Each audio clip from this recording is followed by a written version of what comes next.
So lately I've been wrestling with priorities and if I'm making God a priority in my life.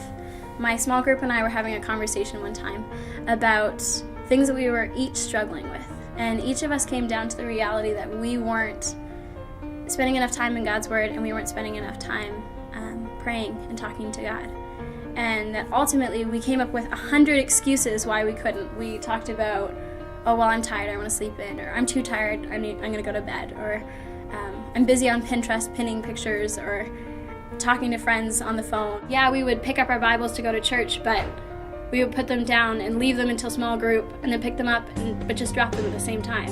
And we weren't being accountable to each other to if we were actually spending time in Word. Instead, we were trying to be fed by only the pastor on a Sunday morning, or only each other when we met up.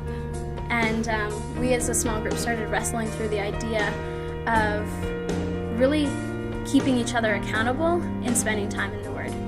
If we're really going to surrender our time, not out of obligation, but out of genuine desire to spend time with God, and genuine desire to spend time in His presence, soaking in His love and grace and hope for our lives. And that will center us for the rest of the day. Every encounter we have with anyone else, it will be an outflow of the time that we spend with God. So my small group and I, we started talking about all the barriers that were in our way and what we could do to take those barriers out of our lives, and how we could really say, okay, you know what? I want to spend half an hour praying every single day. How can I do that? I take a half an hour commute to work. What if every single time I get in the car, I pray? And I spend that whole time from work or from home to work and just spend that time talking to God. Pretend like He's in the passenger seat and communicate with Him.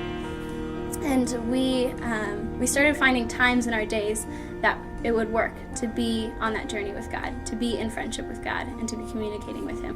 So as a small group and personally, I've been really wrestling with what my priorities are, and if I am abiding in Jesus like He calls me to.